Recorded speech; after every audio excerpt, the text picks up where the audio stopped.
The National Radio Service has issued a severe podcast warning for speakers in your area. This includes, but does not limit to, the listeners from Facebook, YouTube, and online streaming from a webpage. The Gorelniks are the cause of the weather pattern, and this includes Adam, Justin, Jason, Brian. The National Radio Service custodial members detected an hour of a weekly podcast storm. 4 brothers converged to form an unstable system that can result in massive explosions and colossal eruptions. This is not a test. This is the forecast. Greeting, Earthlings. We have now taken over your radio.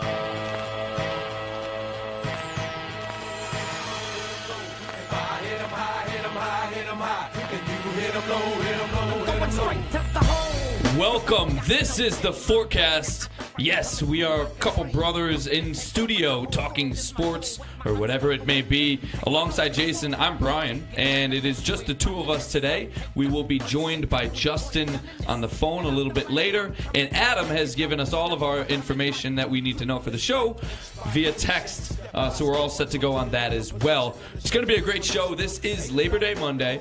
Obviously, we record beginning of the week.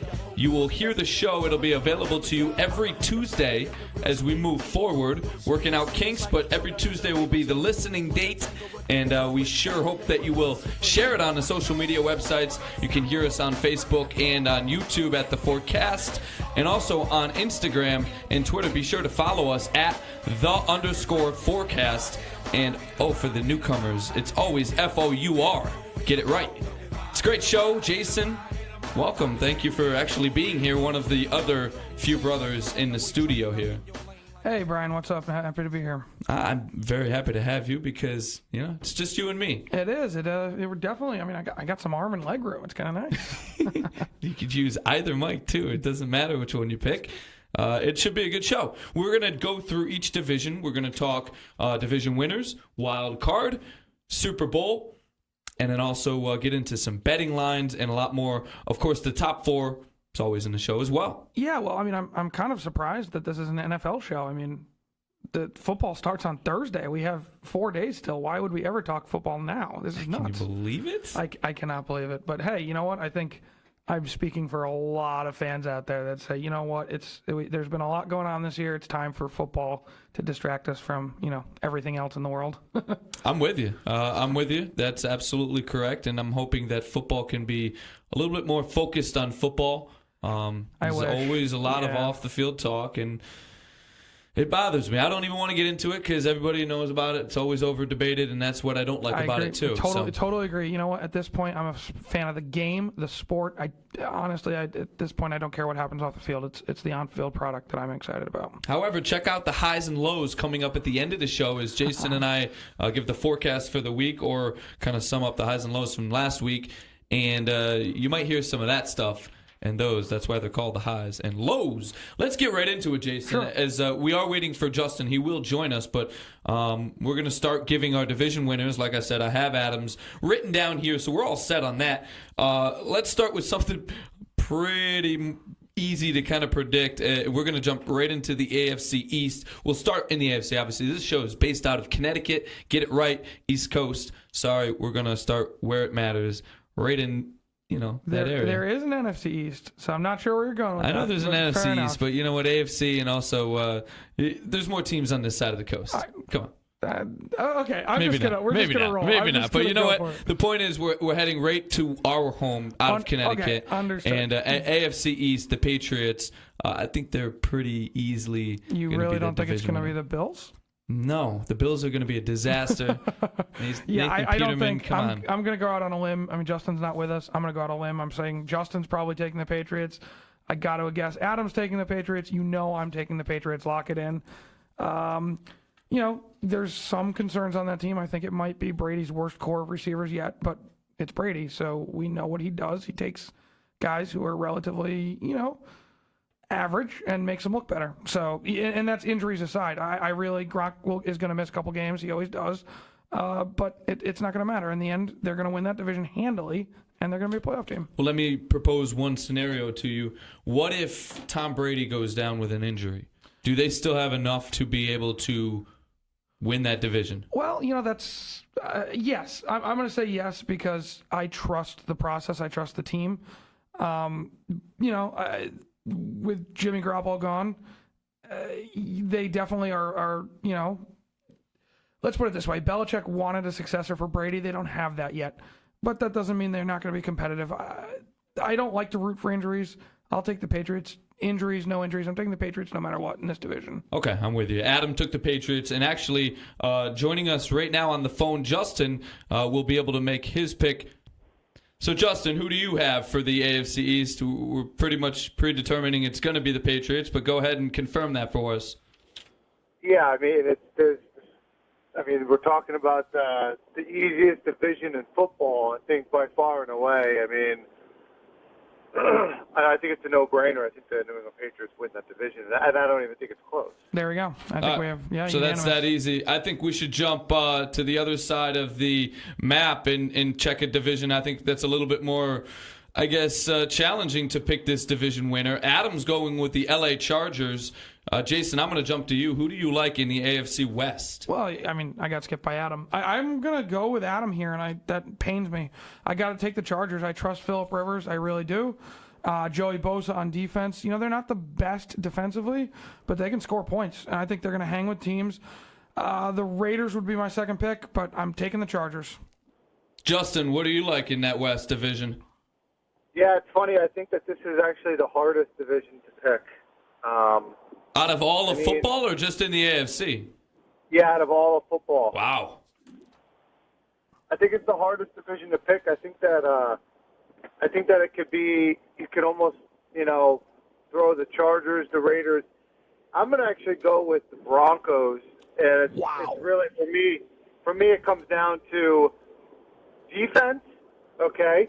And they have a recipe that's very similar to Minnesota last year, where they have Case Keenum, and again, Case Keenum is not going to be under a whole lot of pressure to do too much, because I think that their defense keeps them in the game, no matter what.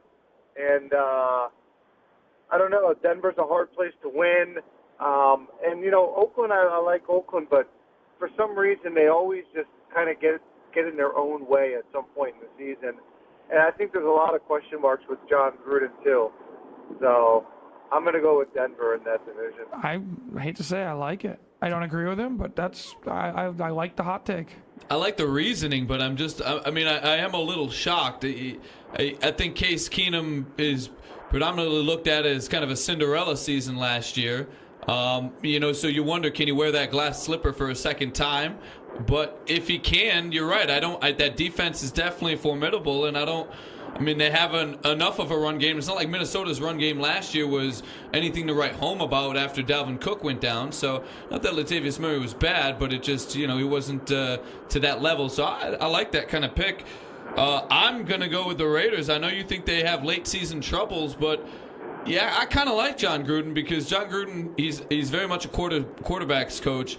And to revamp Derek Carr, you saw what a good Derek Carr impacted the Oakland Raiders, 2 seasons ago. So this is a team that kind of retooled as well, got some interesting, moves on offense with Jordy Nelson, picked up a guy, Martavis Bryant, decided to cut Martavis Bryant. Who knows? Maybe they open up the door for a Dez Bryant. So you never know what's going on in Oakland and what their move is. But behind Marshawn Lynch, if he has a bad season, they got a Doug Martin, who obviously wasn't enough to be a number 1, but is number 2. So I'm kind of high on the Raiders. I think they retooled enough, even without Khalil Mack, to be able to withstand the barrage from that division. So let's jump now to the AFC North, another division that could be kind of a pounding between the teams within the division. Jason, where do you stand on the North? Brian's gonna throw me right out of the studio. Yeah, well, here. I know where it's going. It's the Ravens. I don't even think. Listen. Yeah, on paper the Steelers are the best team, but I do not trust Ben Roethlisberger. I think we're in for a down year, and you're going to hear this on the show all season long. I cannot stand Mike Tomlin. I do not think in the big game, in the big spot, he brings his team ready to play, and I have plenty of evidence to support that argument. And the fact of the matter is, the Ravens are retooled. Now, they have questions at quarterback. They have options, but they have questions at quarterback, but I think that's their only question. Defensively, they've always been a great team. Head coach-wise, they're the best coach in the division, and offensively, I think they're going to be fine if they can work out quarterback. If we can get consistent quarterback play, they've got a couple receivers. They got Crabtree in there, and their run game should be good. So yeah, give me the Ravens. Justin. Yeah, it's a division between two teams. I'm going to tell you this.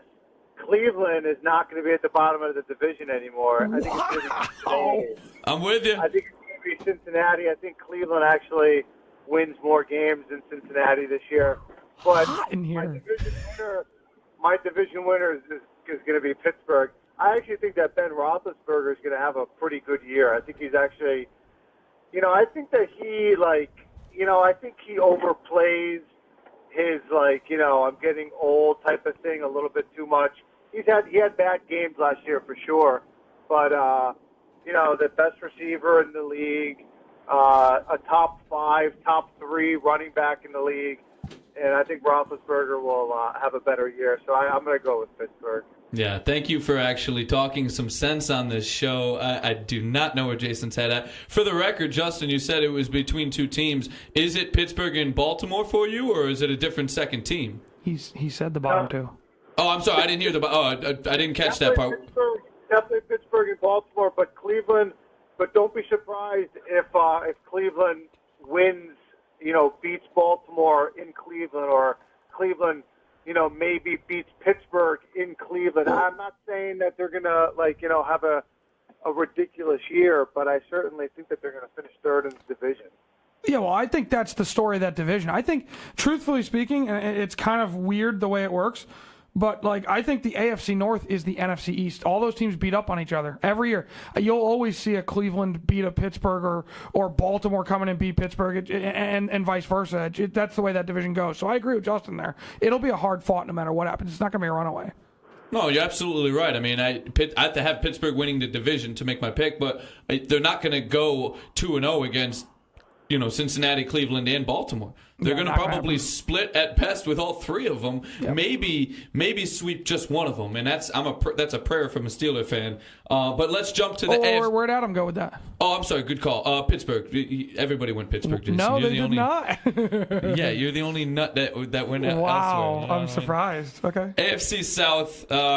Good division. This is a great division. Jason, why don't you lead us off with this one?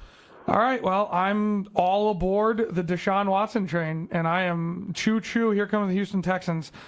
This is, again, a two-team division, and, I wish Andrew Luck the best, and I like the Titans personally, but they're not competitive with two very stacked teams. The reason I take Houston over Jacksonville is because I like Houston's ability to come back and play from behind and score points.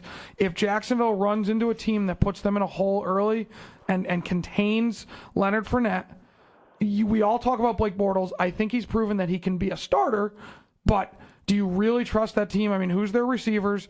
I'm not sure they can throw the ball late to have any late-game heroics, whereas Houston is close defensively. They're not as good, but they are going to hold opponents to lower points, and I think they can score in bunches. So give me Houston.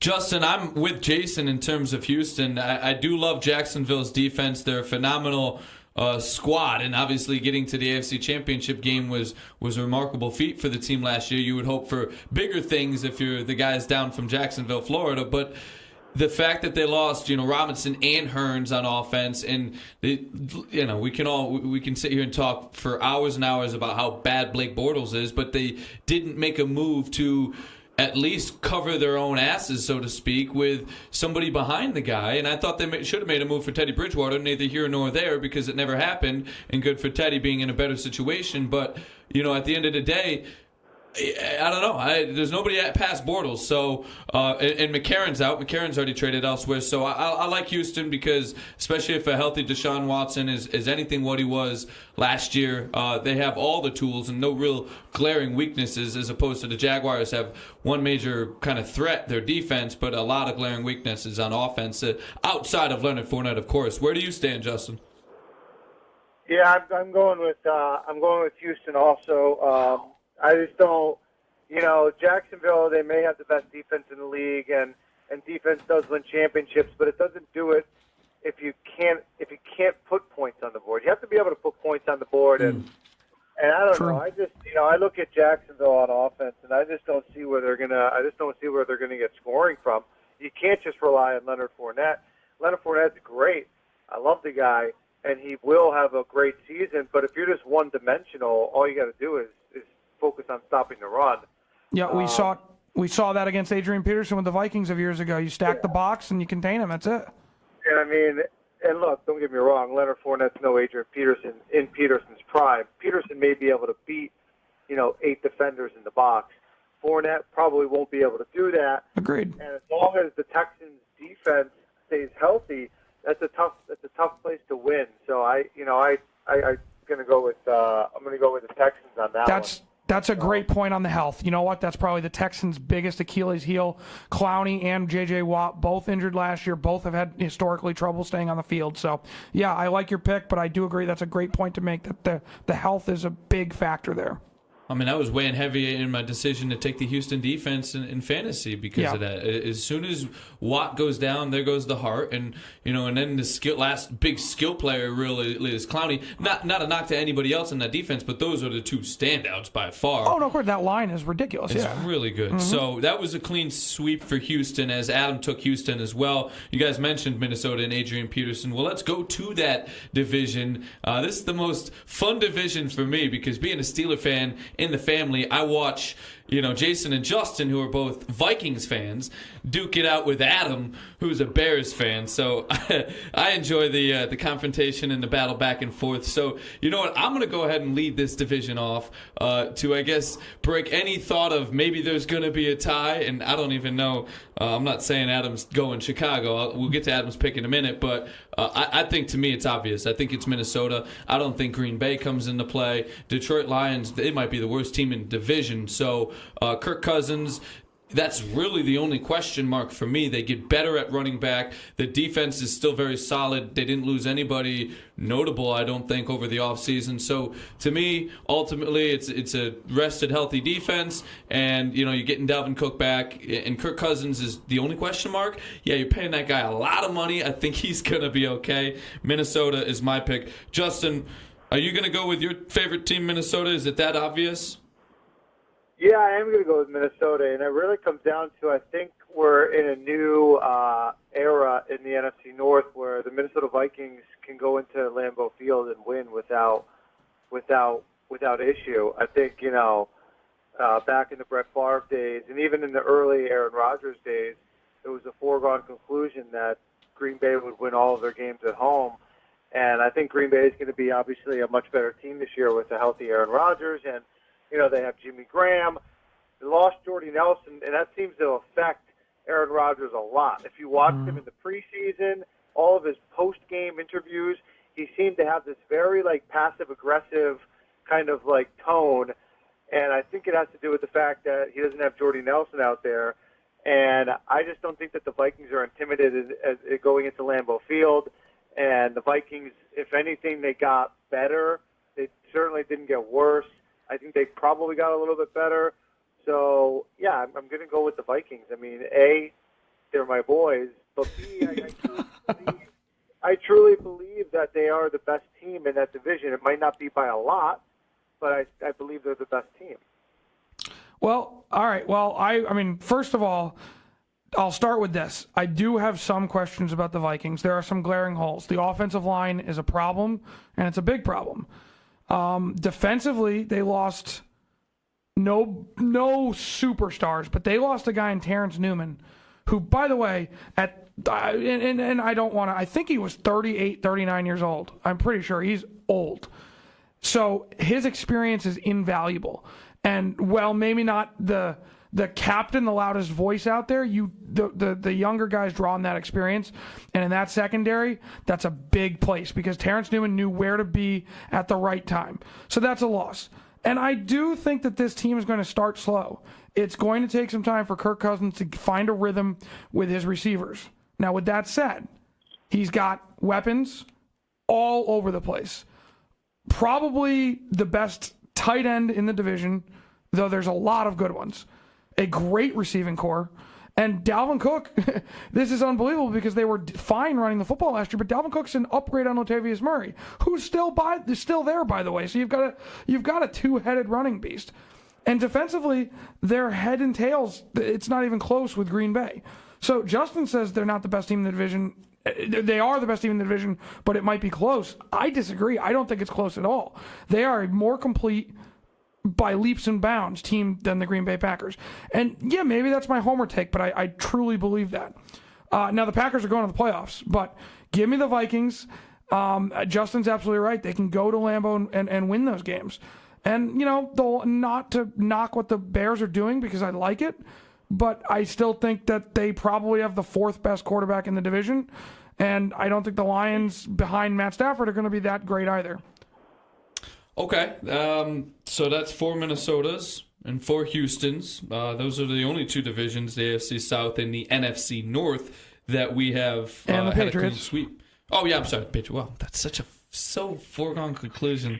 I overskipped that. All right, so let's go to the NFC South. We're going to go to that division next then. Ooh, this is a tough division. All right, Jay, well, then lead off the discussion. I want to hear this. I was not ready to start this discussion. Yeah, this, and contrary to Justin earlier, I think this is one of the hardest divisions to pick in football. I'll tell you this, it's not the Bucs. It's not going to be the Bucs. They're without Winston, which hurts for 4 games, and they're just, on a pure talent wise, they can't compete with the other 3 teams in that division. And I would I truly believe Atlanta will have a comeback year, a bounce back year. I think they will be relevant. I think they will play a role in what happens in that division. But I think that the competition is New Orleans and Carolina. And so when you come down to it, you ask yourself, who's got the better quarterback? Who's got the better coach? And this pains me because I personally dislike the New Orleans Saints. But I am not going to bet against Drew Brees with weapons. Now, he's got Mark Ingram and Alvin Kamara, the standout from last year, Rookie of the Year. Okay, he's got Michael Thomas to throw to. I don't believe that the defense is as good as it. Statistically, it was exceptionally good last year. I think that they will have a little bit of a regression to the mean this year, but still, offensively, they are the best team in the division. And again, I personally dislike the team and the coach, but give me Sean Payton, give me the Saints. In the end, they're going to win that division. Interesting. Where do you stand, Justin? Yeah, to me, this is a no-brainer. They have the best running back in the division. They have the best quarterback in the division. They have at least equally as good of a defense as Carolina has. And I'm taking Tampa Bay out of this because, first of all, Tampa Bay could start the season off 0-4 because they don't have Watson. And Atlanta, I'm never high on Matt Ryan, and it's just another year. And Julio Jones didn't have a great season last year, and I just think the Saints all around are the best team. And again, it's one of those divisions where, Carolina will beat New Orleans one week, or they'll lose to Atlanta one week. But when it's all said and done, it'll be New Orleans at the top. Yeah, that's where I stand on that too. Is New Orleans? I was a little surprised Jason said New Orleans just because. He doesn't like them that much. So, but no, I'm with you guys. It's and Adam went New Orleans as well, so another clean sweep. New Orleans is really that good, but to me, it's more of a thing that I don't trust all the other teams. In Carolina, their offense is always questionable. And Tampa Bay, they're a mess this year. They could go 2-14 for all we know. Atlanta, I think Atlanta's going to be much better. But the thing is, I don't know what's up with Atlanta since they lost that Super Bowl. It's never been the same Atlanta team.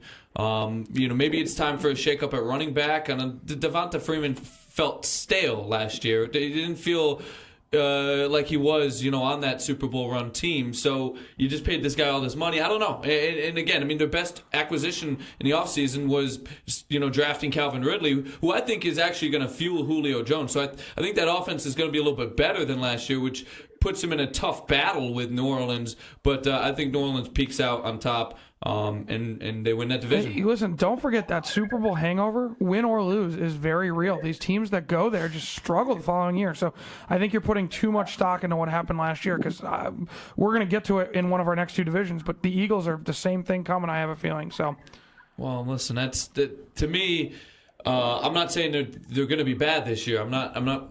I guess putting too much stock in the hangover. I'm saying they're going to be good. I just think New Orleans is better because that defense is still questionable to me. Also, an 0-4 showing. I understand it's preseason, but come on. Oh, don't even give me preseason. You can't get me one win. Don't give me. I could care less. All right, You know let's what? go They to don't the even NFC East, like you were talking about. I did say Adam had New Orleans. So NFC East, Adam will lead it off.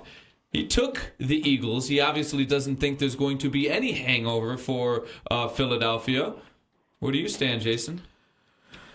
You keep coming to me right off the bat. This is like the most This is the most painful pick you will hear me make. Okay. You will. This is just brutal. This rips everything. As my family and friends who are listening know, I loathe everything about the Giants just because we live in Giants country and everyone I know loves the Giants.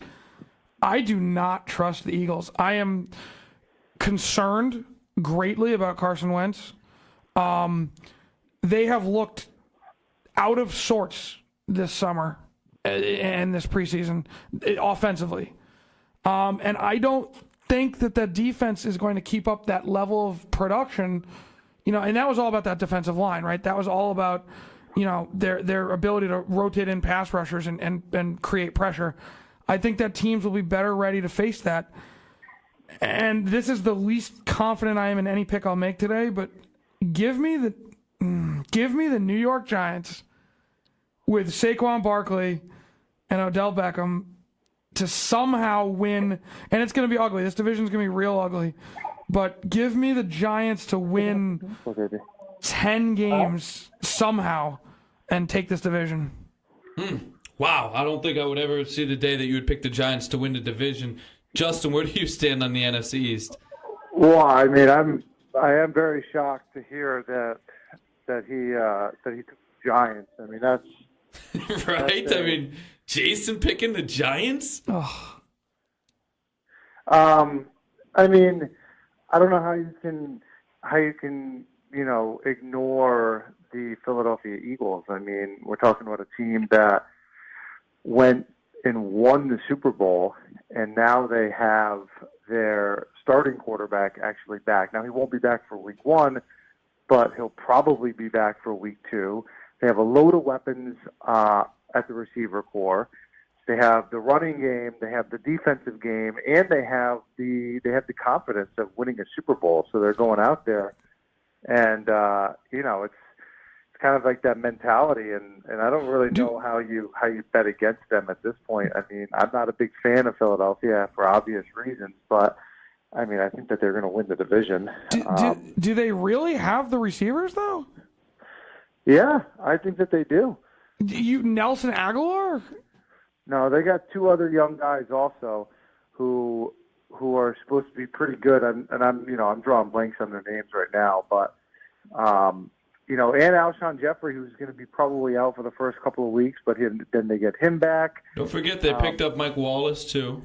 Oh, so there you go, Mike Wallace. Yeah, that was one of the guys. And I mean, look, it doesn't matter. I mean, how could you? I mean, dude, how many points a game did they put up last season? I mean, they averaged a ton of points every game. They won the Super Bowl. So who was scoring all the touchdowns? Listen, they got hot at the right time. I'm not trying to discredit them, but I'm sorry. I just don't think that defense repeats as intense as it was because they don't have the secondary to play with their offensive line, their defensive line. Up front, they are the best front guys in the National Football League, but I think they're better than Jacksonville because they can rotate in and create pressure. But beyond that, they don't have the secondary. And again, offensively, Nick Foles, he was good at the right time. They won the Super Bowl. Great for them. They were a great team. The Super Bowl hangover is real, and I don't think you're going to catch that, lightning in a bottle a second time. I don't think they have to because the Super Bowl hangover might happen to Nick Foles. Carson Wentz is as hungry as ever because he didn't get to play in that Super Bowl. He's not cleared for He will be cleared for contact. To be honest with you, I think Doug Peterson and the Eagles are kind of pulling a Bill Belichick, so to speak, and really being, mum's the word on this and not saying anything. And all of a sudden he's going to be cleared for contact, and the next thing you know, after a week or so, he's back in football. And then all of a sudden they look, just as good. I mean, I think they're taking their time on the injury, but I think he'll be back maybe sooner than we're thinking this might be. I also think that you guys are putting too much stock in the fact that he's going to be able to walk onto the field and just be a superstar again. If he's cleared for contact, I can promise you he's going to be able to walk out onto the field. That's not what I was saying. Listen, he is a great player. Yes, this injury may set him back, but even a 75 to 80% of Carson Wentz from last year is still a damn good player. One of his biggest strengths was his mobility. You don't know that he's going to be fully confident. Fine, but you know what? Fine. I think that he's going to come back, and I think that he's going to be just fine. Okay, and that's fair. And they have a solid run game, and don't forget Darren Sproles is coming back too, and that's always a nice safety net to have in the backfield. Not only that, but let's just say Carson Wentz can't come back for 6 weeks. Who do they have in his place? The Super Bowl winner and Super Bowl MVP, okay? So, call it what you want, okay? Call Nick Foles what you want, but he won the Super Bowl, and he's the reigning Super Bowl MVP. Okay, right. So, I'm trying to make a pick here that's so we don't all have the exact same pick. So you know what? I'm going out on a limb. I will stick with the Giants. I hate it. I'm going to hear all about it from my friends. But you know what? I'm trying to mix it up a little here. That's good. No, that's good. I'm glad you didn't go Dallas because I don't think Dallas.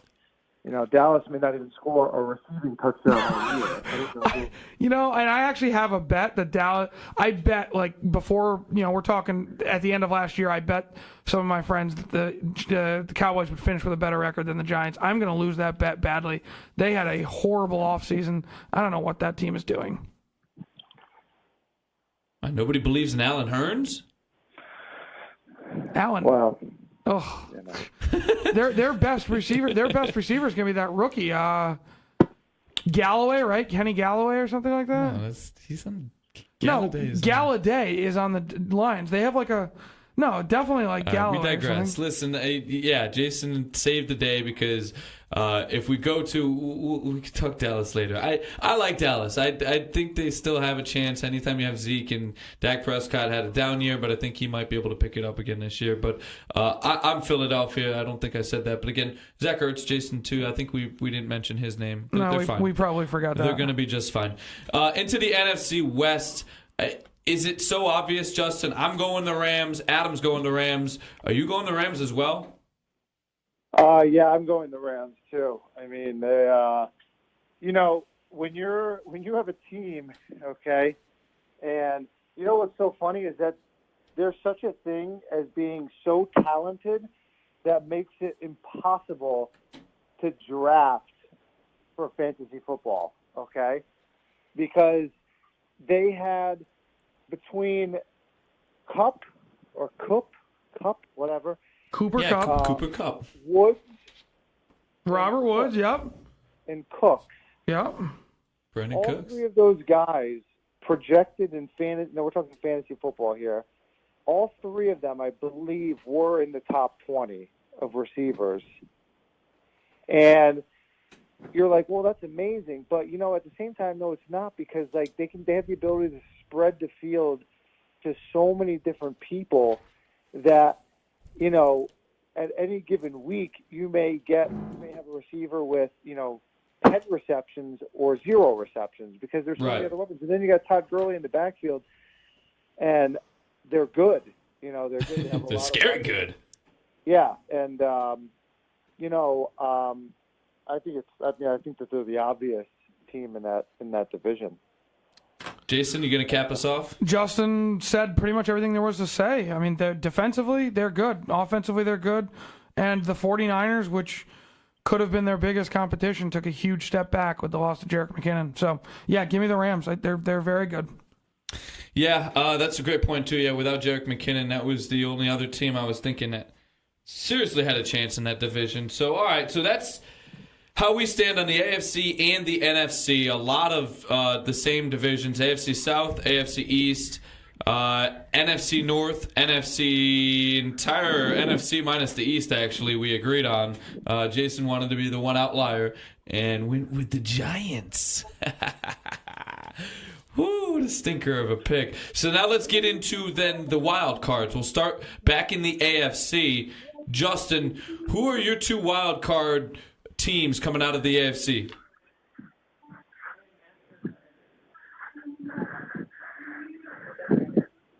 Justin? I think we lost Justin.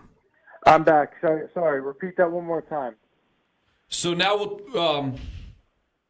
Justin, Wild card teams. Yeah, no. Justin, who are your 2 wild card teams coming out of the AFC? Whew. Well, I can tell you where it's not going to come from. It's not going to come from either the Jets, the Bills, or the Dolphins. This is a tough one. I do think that there's probably going to be a wild card from, I think, Baltimore. I think Baltimore's got a really good shot at getting one of the wild cards. And I'm probably going to have to lean towards, it's going to be a toss-up. It could be Oakland, could be Indianapolis. It really depends on how well Andrew Luck comes back off injury. Okay. I'm going to go with Baltimore, and I'm going to say Oakland is going to get that other wild card. Wow. All right, so 2 teams coming out of the West and 2 coming out of the North. That's correct. Okay, sorry. So give me, what are his AFC So playoff his teams? overall, his AFC picks are Pittsburgh for the North, Yeah, just run them. We got it. Houston, New England, Denver, and Baltimore, Oakland as the wild cards. Okay, that's not bad. That's not bad. It's a good list. I will be taking the Jags to make the playoffs as a wild card team. Like I said, I think Houston is the more complete team, but the Jags, that defense is going to be tough to overcome. I cannot believe Justin mentioned the Colts. I was surprised by that. I think they are going to have a very rough year. He's spot on. Justin is spot on. Wow. You guys are just stunning Dude, me. if Andrew Luck is good, then that team can be good again. He Absolutely. hasn't thrown footballs in 2 years, and he has no offensive line. Yeah. You guys are nuts. And I do agree with him. No other teams coming out of the East. So really, your choices become the Pittsburgh Steelers or not the Broncos. But give me either the Chiefs or the Raiders in the West. And it's a really tough call, but I will try to save face in front of Brian. I will assume that Le'Veon Bell is going to play football at some point this year, even though I cannot believe he's not already with the team. Give me the Steelers and the Jags to be your wild card teams. So Jason finishes with Baltimore, Houston, New England, and the LA Chargers as the division winners, and Jacksonville, Pittsburgh as the wild cards. I am liking the Jaguars, obviously, because I had Houston. We all had Houston picking a division winner. That defense is going to take that team somewhere. I understand there's major question marks about the offense. Listen, Leonard Fournette is a really good running back. When you have a really good running back and a really good defense, you have enough of a team that it can at least push to the playoffs. Plus, that division could be bad. I mean, Tennessee didn't look like the best team. I think they're going to take a step forward this year, but you never know with a first-time head coach as well. And then also, obviously, the Colts. Andrew Luck is a major question mark. So if he's good, then that's a really good division, and the Jaguars will really be having the fight for that wild card position. But I like Jacksonville, which gives all of us but Justin Jacksonville. Justin's the only Only one sleeping on the Jaguars, I guess, doesn't like the offense. And then my second wild card team is the LA Chargers. I think they're a really good team. I think they're going to be pushing Oakland right there for the division win. They could even win the division, but I like Oakland a little bit better than them. Ultimately, I have Pittsburgh, Houston, New England, and Oakland as my division winners, and Jacksonville and the LA Chargers as my wild card teams. Let me ask you a quick question. What's going to happen if the Jacksonville Jaguars defense takes a slight step backwards? They're in trouble. They're in big trouble. You're right. There's no arguing that. Big trouble, because I don't know if they can play better than they did last season. So they're either going to have to play equally as good, but if they take a step back and, let's say, allow an extra 3 to 4 points per game, they could be in a lot of trouble, and they could easily miss the playoffs. Yeah, no, you're absolutely right, but I have confidence the defense will continue to show up. Yeah, I almost disagree. I think the defense is young enough where I think they can get a little bit better. I mean, I know they had a remarkable season last year, but that doesn't mean they can't better it by a little bit. I think there's definitely room for improvement everywhere. So, I like Jacksonville, but that is a very valid point. What happens if that defense does step back? Or the other big question is, what happens if Leonard Fournette is injured? I mean, he wasn't the healthiest of running backs at the end of last year anyways, so that's always a question mark there as well. Let's go to the NFC wild card. Oh, I'm sorry. Adam went with Jacksonville and Kansas City, so he obviously was on the Jacksonville train. Kansas City, I'm a little surprised on that. Patrick Mahomes starting for the first time. Yeah, could be. I mean, otherwise they've got the pieces in place. So you like to think. What's your place on Kansas City, Justin? I'm not too big on them. I don't really know. I got to see more out of Patrick Mahomes. But. All right, no problem. All right, so let's get to the NFC then. Before I forget, Adam goes Green Bay and Atlanta. So Adam's NFC teams are Minnesota, New Orleans, Philadelphia, and the LA Rams, and Green Bay and Atlanta as the wild cards. Justin, go ahead. What's your picks on the wild card for the NFC? It's pretty simple for me. It's going to be Green Bay, and it's going to be Carolina. Carolina, because they always make that late season push, and I think I think it'll be enough to get them into that wild card spot. Jason, give me Green Bay and give me Philadelphia. Green Bay and Philly. Yep. Green Bay and Philly, two coming out of the East there, huh? Yeah. That's interesting. I know. It's a completely, I'm aware that it's not a popular pick. I don't love it, but that's where I'm at. I'm kind of with Adam.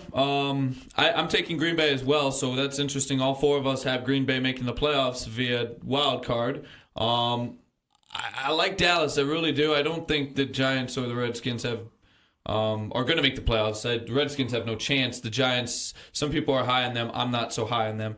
I think the Cowboys have a better chance than the Giants, but still at the end of the day, I like my chances with Atlanta. I think they might bounce back. Definitely will bounce back offensively. They need to have better defense, but if their defense can get back to anything they were on their Super Bowl run team, then they're going to be a really, really good team. So Green Bay, Atlanta for my wild card picks. So that gives Justin, his NFC teams are Minnesota, New Orleans, Philadelphia, LA, and then Green Bay and Carolina as the wild cards. Jason went Minnesota, New Orleans, the New York Giants, LA Rams, Green Bay, Philadelphia as the wild card. I went Minnesota, New Orleans, Philadelphia, LA Rams, and Green Bay, Atlanta for the wild card. So really, Justin had the biggest kind of standout before we get to the Super Bowl, and just in terms of division winners and wild cards for the playoffs. He's the only one that had Baltimore outside of Jason, the division winner. But, that was the two kind of one outlier in the AFC. And then Carolina was the biggest outlier in the NFC for you, Justin. Do you feel a shakeup? I mean... No. And, a lot of it for me comes down to, I think that teams that play in better divisions play better.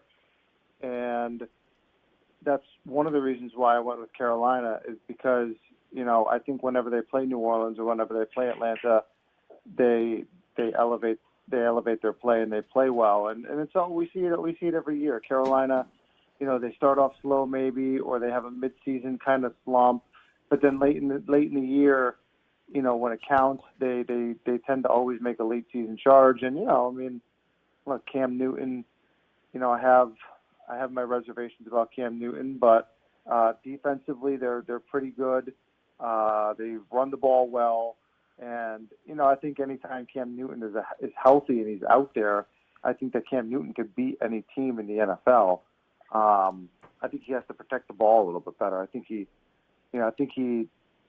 tends to turn the ball over a little bit too much. All right, we go. Yeah, I agree with you, Justin. There's definitely question marks there. Let me ask you this real quick. You said Baltimore. Who's going to be the quarterback that gets them to the playoffs? I think it's going to be Joe Flacco. Jason, you had Baltimore as well, but as the division winner, who gets them to the playoffs? It's Joe Flacco. They have some depth there, but it's Joe Flacco. And then obviously you were the only one that took the Giants in any capacity. Eli Manning has to have a bounce back year, yeah? Yeah, he's got enough weapons to do so. All right, so let's get to the Super Bowl picks then. We'll start off with, I think I'm going to go first. Honestly, I'm going to get the most hate for this because you guys think I'm a homer. But you are. No, there's a lot of times I don't pick them, but there's a lot of teams in the AFC this year, and I think the Patriots are going to take a slight step backwards.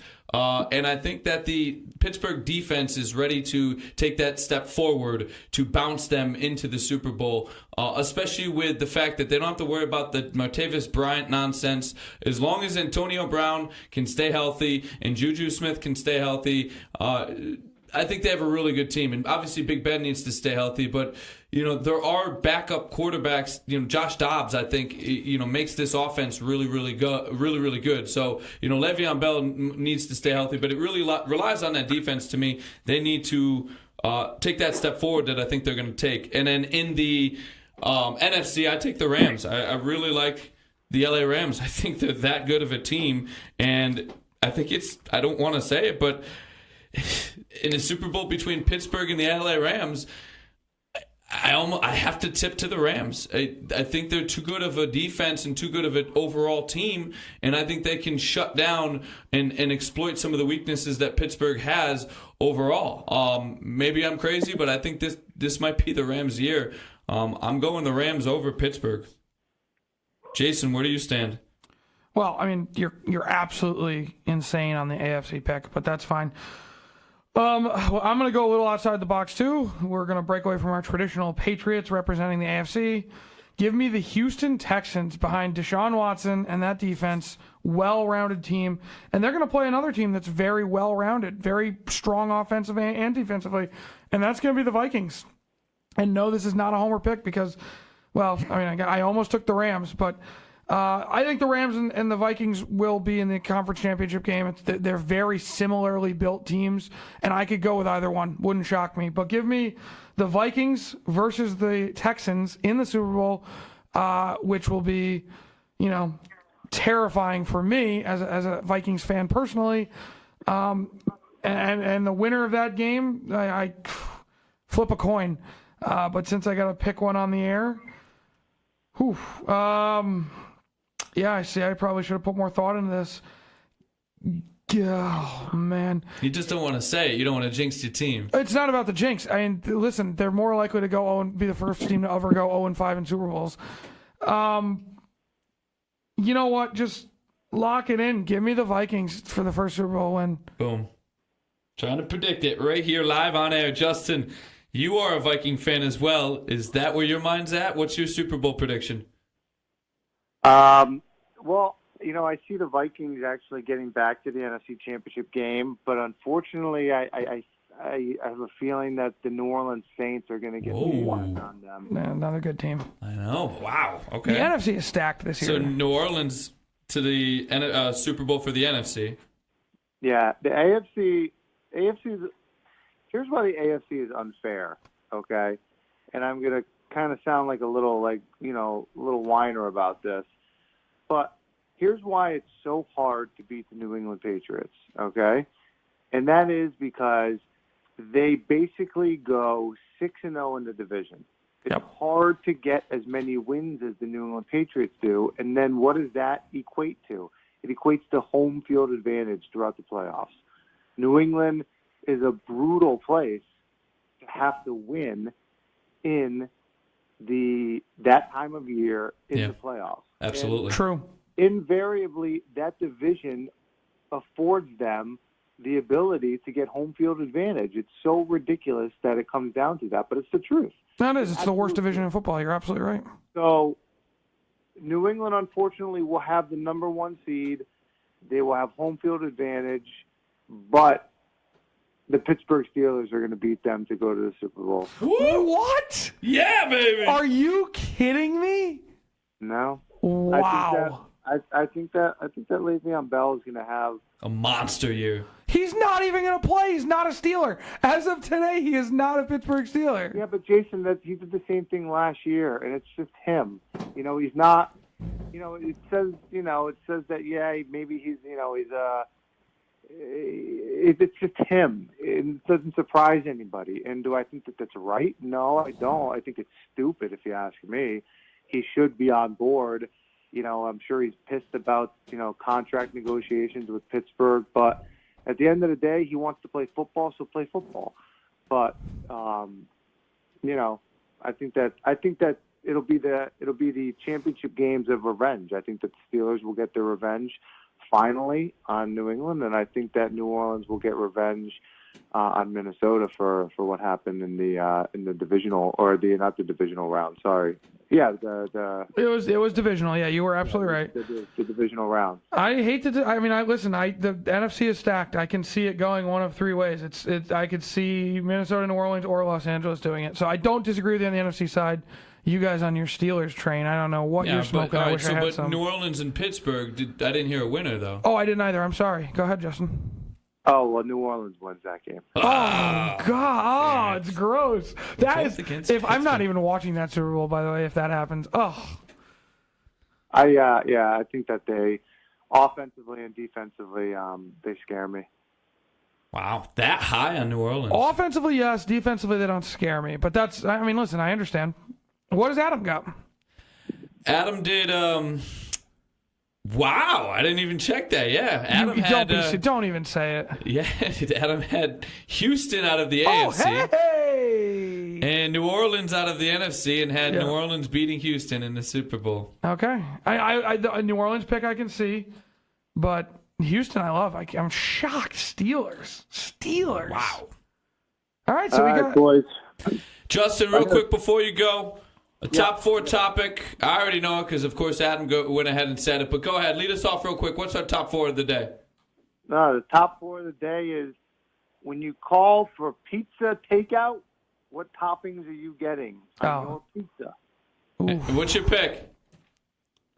I mean, when it comes to pizza, I like it simple. The less toppings, the better. I go traditional. I go OG status with the pepperoni. Wow, so boring. Wow. It's classic. You can't hate on classic. Justin, we're going to let you go. We know you're up in Boston. By the way, before you go out real quick, what was it like watching Tiger today? It was hot. Yeah, but how good? How good is your boy Bryson DeChambeau? Uh-oh.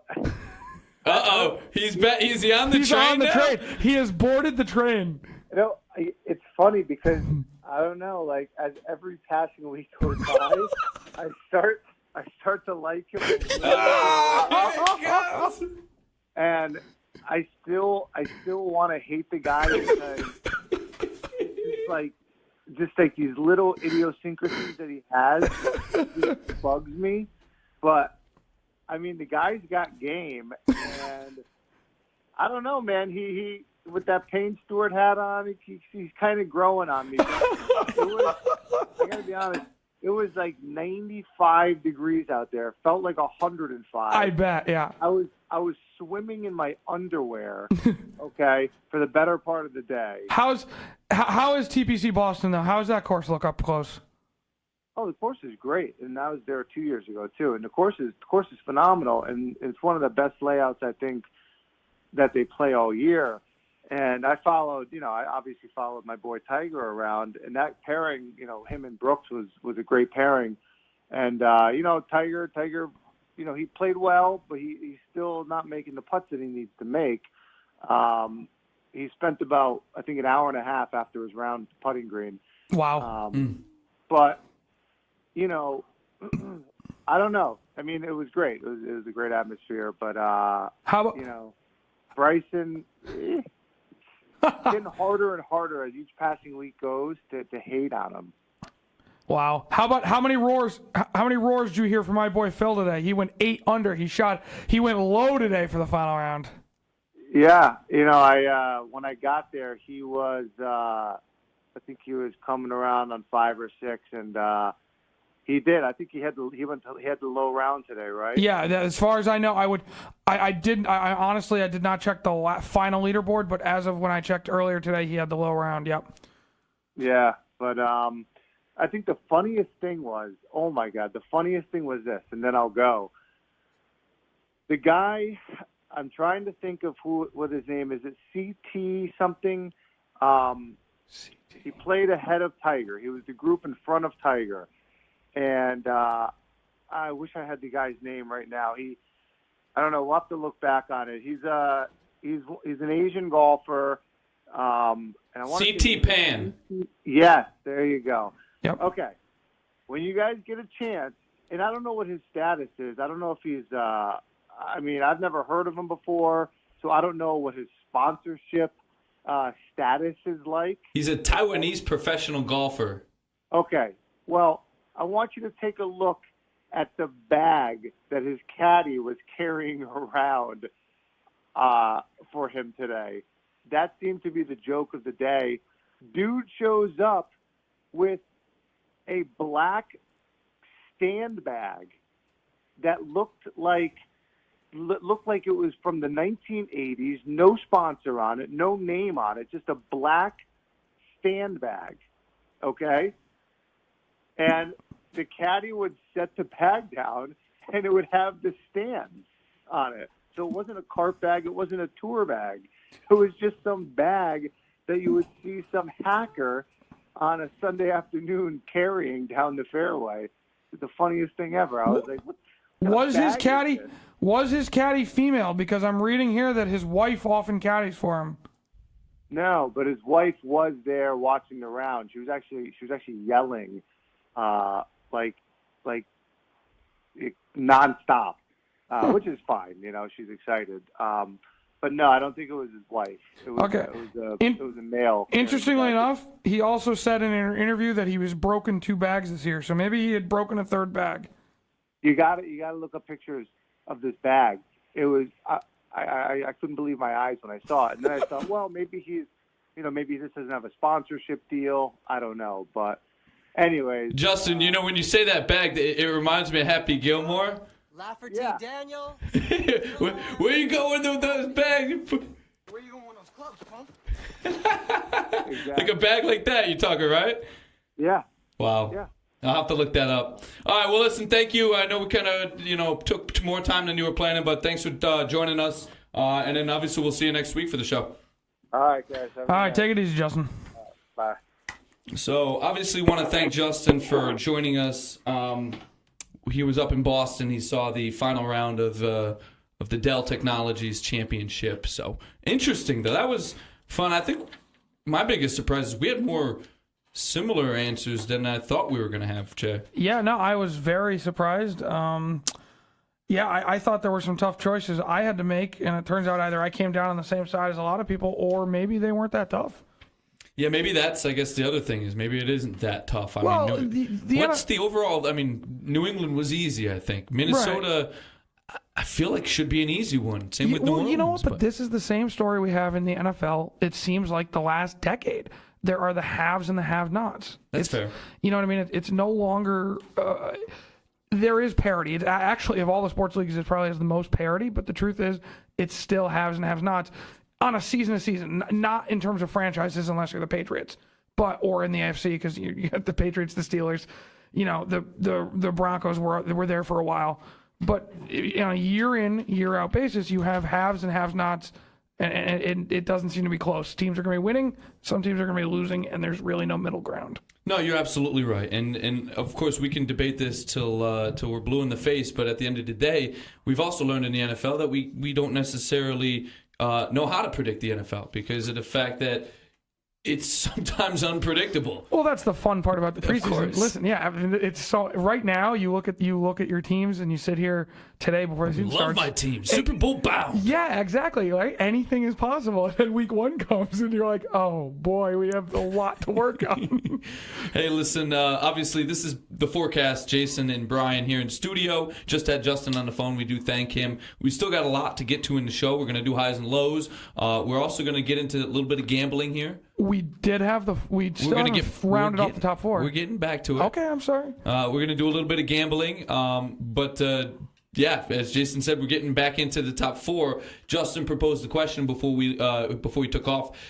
Today's top 4 topic is when you're ordering pizza, what topping or toppings do you get? What is the go-to pizza to order? I guess it sounded like order for delivery, right? It didn't. Right. I mean, it doesn't matter if you're. Well, what if you're getting like a frozen pizza and heating it up, or what if you're going to a restaurant? I don't eat frozen pizza. He specifically will keep it to what he said, and he said specifically takeout pizza. So delivery pizza. Call your local Domino's, and have some pizza. Pizza Hut. Are they even open anymore? Pizza Hut's open. Well, they're doing better than Papa John's. That's for sure. Papa John's. Papa John's is terrible. Okay, so Justin with pepperoni. Yeah, boring. Adam with the other side of the spectrum, same, just as boring. Sausage. What? Yeah, that's his favorite pizza. We got some killer ever. Pizzas here. These guys are original You as have all hell. you have an unlimited list of toppings, and your choice is Pepperoni sausage and sausage. Oh, okay. Me, you're gonna hate it. Everybody, I know you're gonna laugh. I'm thinking people will probably hate with you, Jason. Of course they will. I'll be in the minority Yeah, here. it's disgusting. Hawaiian. Yeah, disgusting. I love me some Hawaiian pizza. Fruit is not supposed to be Ham. hot.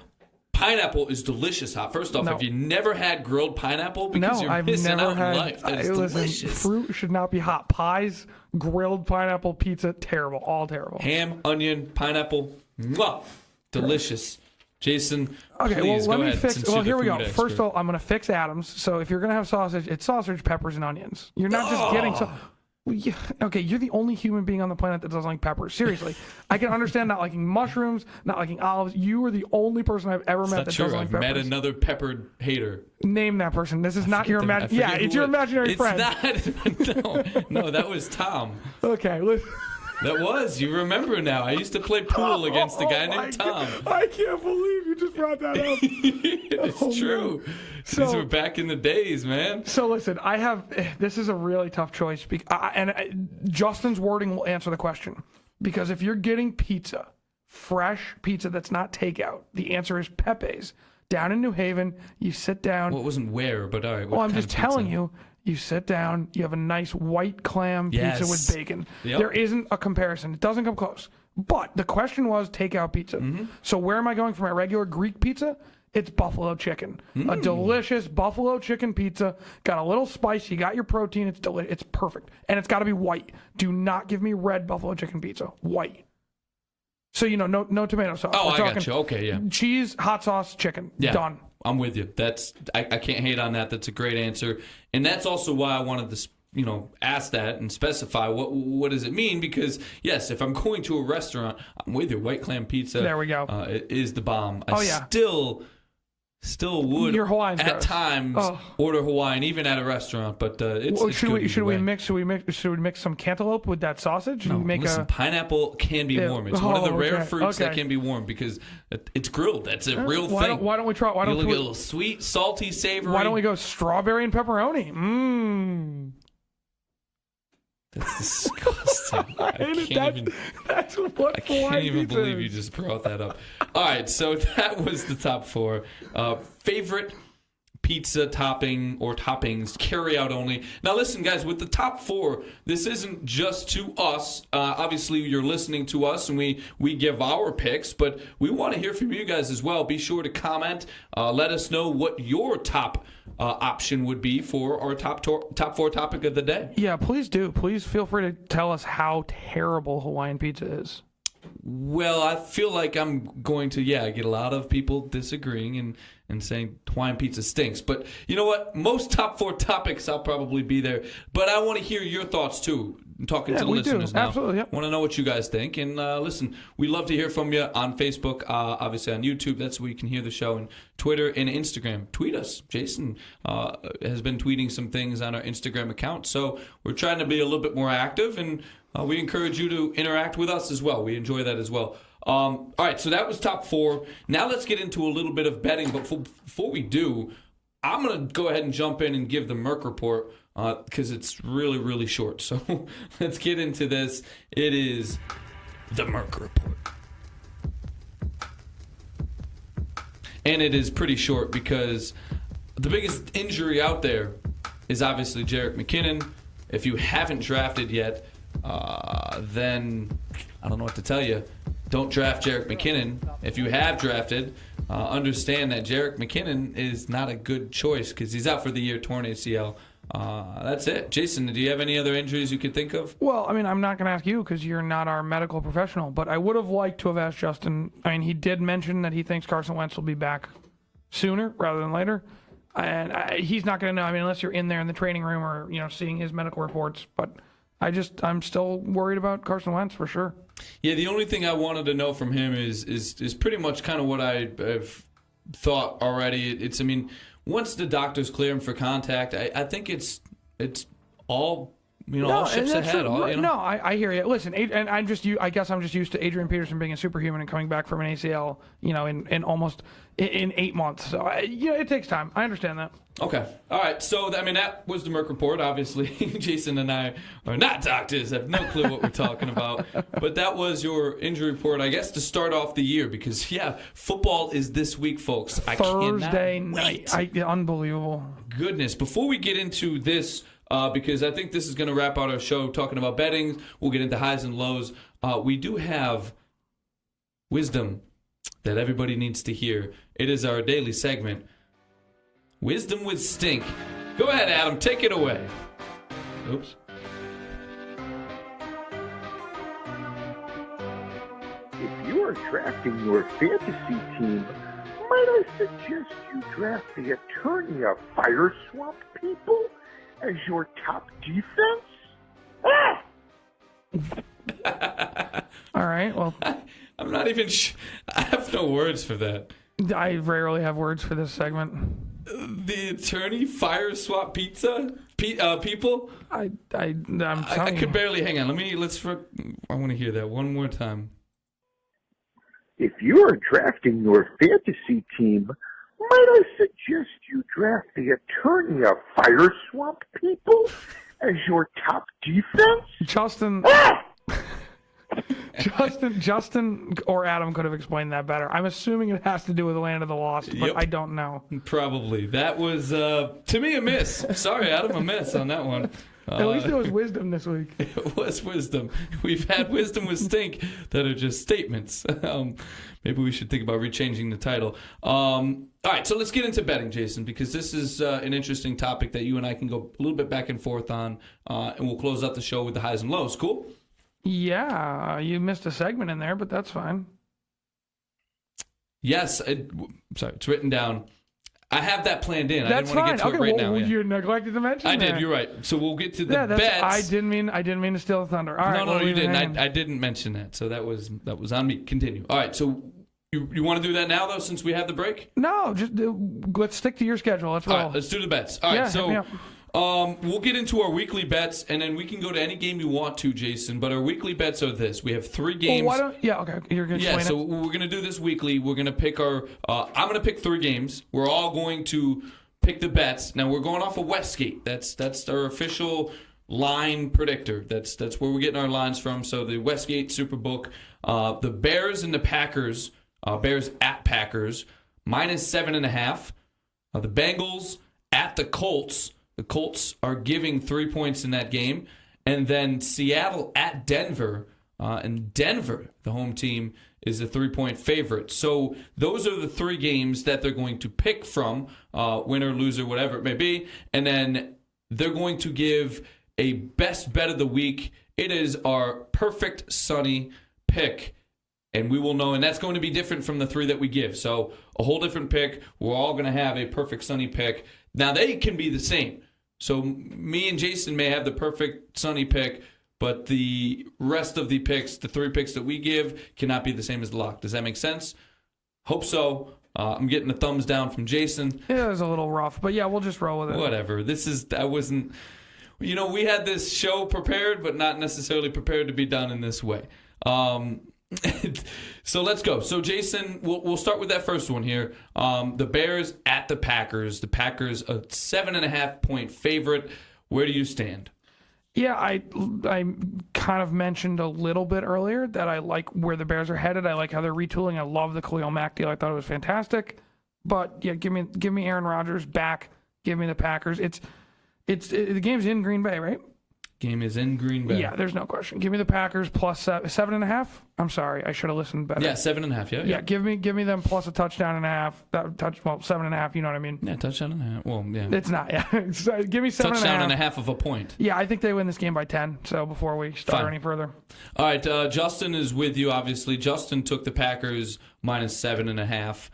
Adam, shocker, took the Bears. What a homer. Plus 7.5. No, I went with the Bears too. 7 is a lot. 7.5 is a lot of points. Yeah, I mean, it's over a touchdown, and here's my reason. A lot of times the Green Bay Packers tend to start the year off slow.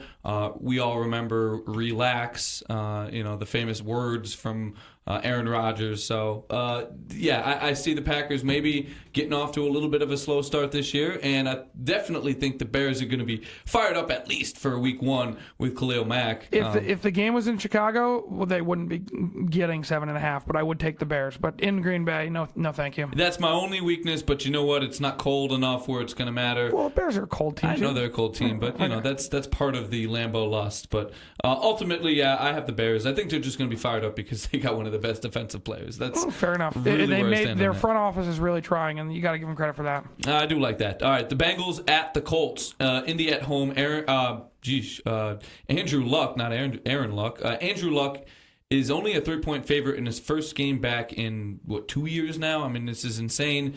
If he's great, I think it would be an obvious higher spread in favor of the Colts, but right now it's a 3-point giving to Cincinnati. Where do you stand, Jay? Yeah, talk about picking bad games in the first week. I don't know what this is all about. This is an important game in terms of wild card, and it's an interesting betting game because Cincinnati is a decent team. Yeah, I don't think it's that interesting. Give me Cincinnati plus 3 all day long. Well, I think it's interesting because you're the only team or only person that took Cincinnati plus 3. Then it sounds like I'm going to have an early season lead. Thank you very much. Yeah, you think?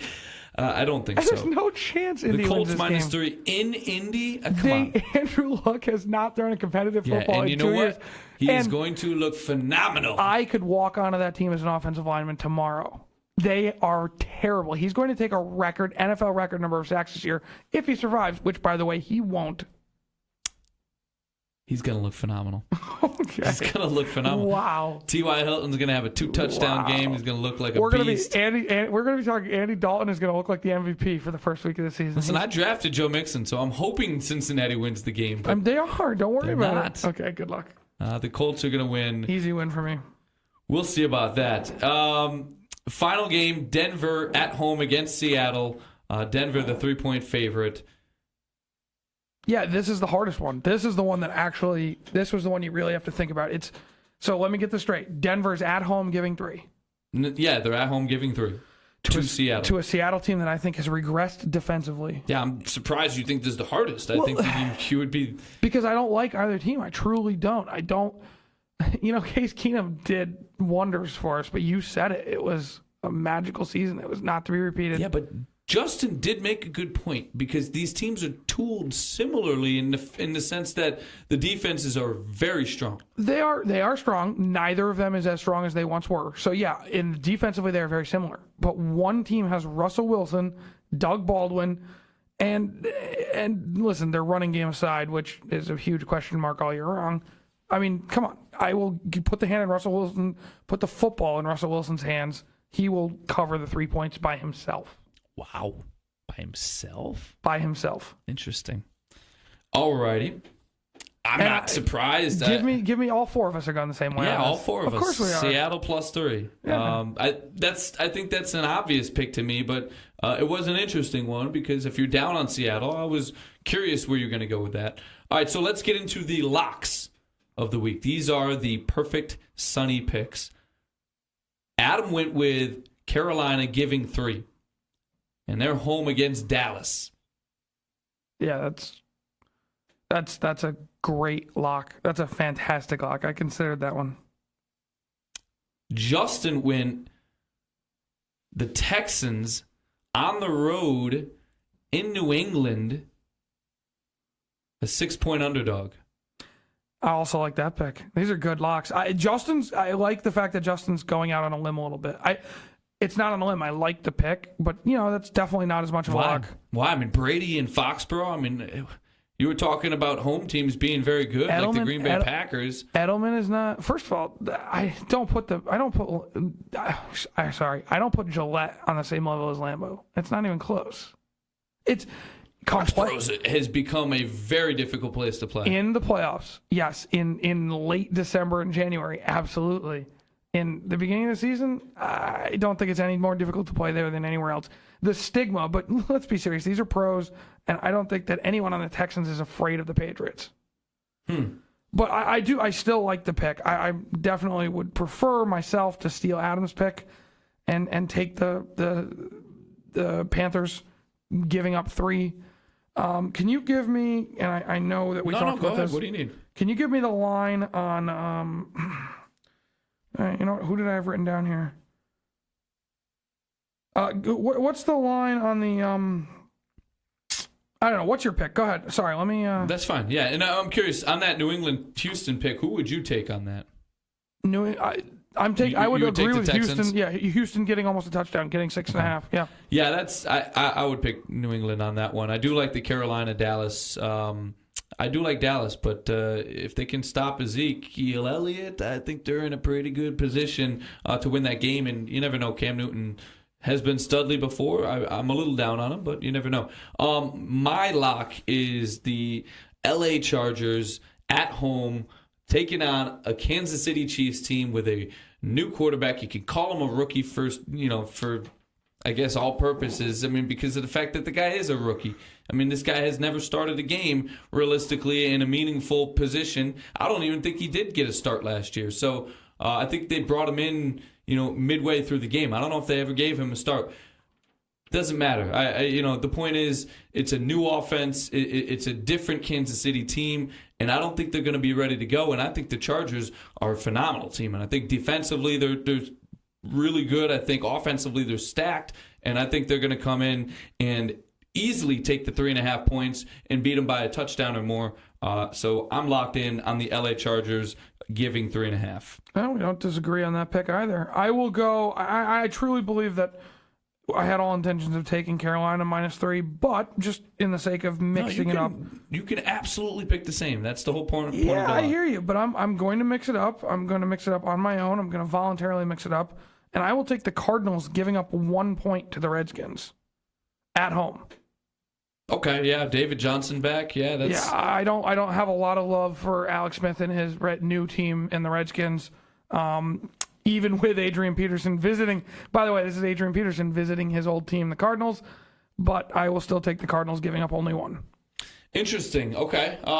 It's not. I mean, I guess it's not that interesting, but it is outside the box. A team that a lot of people might be a little afraid to bet on. But you're right. David Johnson alone at home is worth 1 point. Is worth 1 point. I would think so. I guess, is there any other games you want to get into? Titans 1.5 point favorite in Miami. Yeah, that Tannehill, one. his first game back. That one I didn't want to touch because you know what? I could see that. I do not feel comfortable making a pick in that game. I mean, I guess that's not what the listeners would like to hear, but that could go either. I don't know what we're going to get out in Miami. I'm a little higher on Miami, I think, than most. I don't think that Tannehill is as bad as people think he is. I'm with you. The loss of Jarvis Landry is killer. Who's the best out of that trio of wide receivers of Kenny Amendola, Kenny Parker, Stills. and Stills? Stills, yeah, Kenny Stills. Who's number 2? You're not going to like it because I know we just had our draft today. No, I'm but not worried about who I have. I think it's Devonta Parker. I think that in 2 wide receiver sets, I think that Devonta Parker lines up opposite Kenny Stills, and then I think in a 3 wide receiver set, I think you see Amendola out of the slot. I'm with you. And obviously Kenyon Drake looked really good at the end of last year. So yeah, Kenyon Drake I think is promising. Defensively, they've got some questions, and again, I don't know that Tannehill's not a superstar, but I do believe he's a very serviceable quarterback. I think he's the best starting quarterback in Florida right now. Oh yeah, I think that's an easy one. I would hope. Why? No, you don't know love for Ryan Fitzpatrick? No, none whatsoever. I love me some Fitzpatrick, but yeah, no, Tannehill is definitely the better quarterback. Right, there you go. So where would you go on that one? -0.5 point. I told you this is a tough pick. I mean, it's at home. Take the Dolphins. Wow. Take the Dolphins with 1.5 at home. Yeah, I mean that could be a surprise one. Tennessee is going to be good defensively. I like Tennessee. I do like Tennessee big a lot. on Tennessee. I know. It's a tough game. I told you about giving them. Problem is they have a good. Tennessee's in a tough division. So to me, I'd take Tennessee in this one because they have to win this game. That's true. Because they're gonna lose some division games, so they have to win the ones they can. I see this as one of those ones they have to win. Fair enough. Jacksonville and the Giants. I know you picked the Giants to win the division. Is this one of the games that they win along that way? No, Jacksonville. This is not in the cards for them? No, and I saw this game after I made the picks, and I was thinking to myself, man, no, Jacksonville's going to come into New York and stomp the Giants. Oh, how many yards? It's a rude awakening. Over, under, Saquon Barkley, 80 yards. Over. Ooh. Barkley has a good game. Just rushing only? Or Rushing only, not total yards. Not all-purpose yards. Yeah. Just rushing yards. Give me the over on the 80. Wow. First game, he's got something to prove. Wow. Okay. He's gonna have. Let me tell you something. You want a bold pick? He's gonna have over 100. He's gonna have over 80 on the ground, and he'll have over 60 in the air too. How many touchdowns? Just one. At least he cracks it on the board. Receiving or rushing? It will be a rushing touchdown against Jacksonville. But listen, Eli Manning's also going to get sacked 4 times, 4.5, literally easy 4 to 5 times. It's going to be a rough game for him. Okay. Yeah, I mean, I'm picking the Jaguars in that one too. 49ers, Vikings. I think the only thing to say about this game is the fact that I would maybe take the Vikings by more than giving 6 points. You know what? Just because of McKinnon's out now. This game scares me. This game. Every game scares you. Well, of course it does. No, but I told you in my predictions, the Vikings are going to start slow. You cannot bring a quarterback into a new system with entirely new players and expect to just jump right off the gate. With that said, thank you to whatever I want to thank. It sucks. I love Jerick McKinnon, but that is a brutal injury for the 49ers. It's going to make them a little bit one-dimensional. Let's be serious. Matt Breida and Alfred Morris are not Jerick McKinnon. So while they will get carries and they will catch balls out of the backfield, this is going to be a one-dimensional team, and the Vikings are going to be able to stop that. Yeah, to me, the timing of the injury, too, is the biggest blow. They don't even have time to work in. Yeah, exactly. Agreed. Pittsburgh, Cleveland, 4.5 points for Pittsburgh, giving to Cleveland, and they're on the road. I was almost going to lock in for more than that. I think Pittsburgh has a lot to prove this year.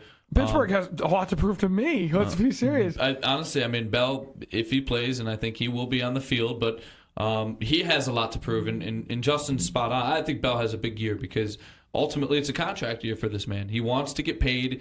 You know, he has a number, obviously, that he has, and the Steelers organization doesn't like that number. They don't agree with that. Well, it's time for Bell to prove that, listen, I am worth that kind of money. So we're seeing these big contracts going around. It's not out of the realm that he can get it, but he needs to prove himself on the field. Not that he hasn't done it, but for the kind of money I think he's about to ask for or has been asking for, yeah, he needs to do a little bit better than what he did last year. Cleveland is improved. They are not going to beat the Steelers, even in Cleveland, in the opening week. It's just not going to happen. I don't care if Le'Veon Bell doesn't play. The Steelers are still winning this football game. You take Cleveland with the points? 4.5? No. Cleveland would need, for Cleveland to have, for me to go Cleveland, this would have to be 6.5 to 7.5. I would take them at 7 or 7.5, I think. Okay. How about Thursday night, our first game, Atlanta at Philadelphia. Philly, a 1.5 point favorite with Nick Foles. 1.5 points doesn't seem fair for a Super Bowl champion at home. That does not. So you tell me Vegas doesn't agree with me, right? I mean, Vegas clearly has got some questions about the Eagles. Well, no, I mean, I think everybody understands that they're not the same team with Nick Foles.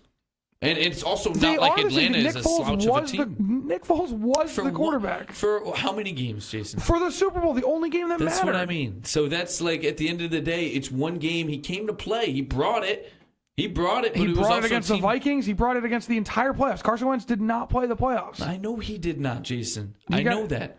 I don't see if this line, the Super Bowl champion at home on opening night of the season, getting 1.5 points to the team, to a Falcons team that didn't make the playoffs last year. Are you serious? No. Give me the Falcons plus the points. There's something rotten in Philadelphia right now.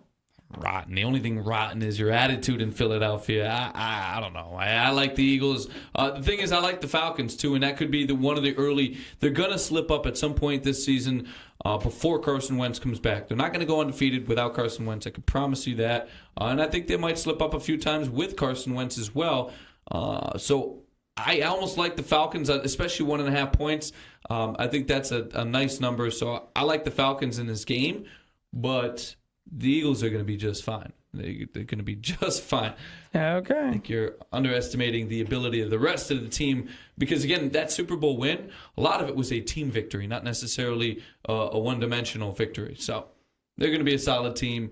But that's all right. So we're gonna do, and then let's do a Monday night game just because we didn't really touch. You missed the Bucks at the Saints, 9.5 points. Oh yeah, you wanted to talk about this. I think that's fine. I think the Saints. I would actually take the Saints in this one.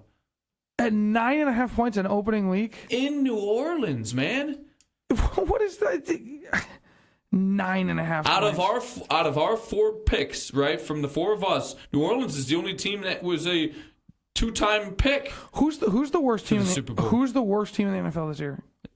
In the NFL? In the NFL, who's your worst team? Pick one. Who's the team that's going to struggle the most? Probably, I would have to say, I think the Redskins are going to be a pretty bad team. I think the Bills are going to be a really bad team too. Okay, well, you said the Redskins, which actually surprised me a little bit. I agree with you. The Bills and the Redskins are both going to have bad years. The Jets are going to be bad too, man. Okay. Well, any one of those teams, and thank you for picking the Redskins, by the way, who are only losing 1 point. Do you really think? Do you honestly believe, no matter how bad Tampa Bay is going to be, that they are 8.5 points worse than the Redskins? The Bills, who I believe will be the team that struggles the most this year, are only getting 7 in Baltimore. In Baltimore. Yeah, but you like Baltimore. I love Baltimore. I think Baltimore's great. That's my point. Right, but not everybody is in your position. Not everybody agrees because especially, Baltimore, I think we could all say their defense is good. And it seems like they have their run game figured out. And there's weapons on that offense. But until they figure out who is the guy at quarterback, you can't unleash their full potential. I don't understand how a team on opening day, now the Super Bowl champions are giving 1.5 points to a non-playoff team last year. Because they were a Super Bowl team 2 years ago. They had a bad year. And you're telling me that the Saints are going to give 9.5 to the Bucks? Who? And you know what? I should have done my homework on this. I'm thinking the Buccaneers. The Saints lost a couple times at home within that division last year. Probably not to the Bucks, but I know that Carolina beat them at home, and I'm assuming that Atlanta beat them too once. I don't. That's not an impossible place to get a win. The Superdome is not. It's a good home field advantage. It's not impossible. I'm not saying the Bucks win this game, but you're giving them more than a touchdown. I will take the Bucks here. All right. Well, this is their 2017 schedule. So Tampa Bay, the Bucks lost 30-10 in New Orleans last year. Okay, and what about? Yeah, in Tampa Bay, they beat them 31-24 last game of the year. Oh, okay then. And what was New Orleans' division record? So they beat Tampa. What did they do against Atlanta, and what did they do against Carolina at home? beat Atlanta. They split with Atlanta. Oh, yeah, which one was at home? One at home, lost on the road. Okay, and how about Carolina? Carolina, they swept Carolina.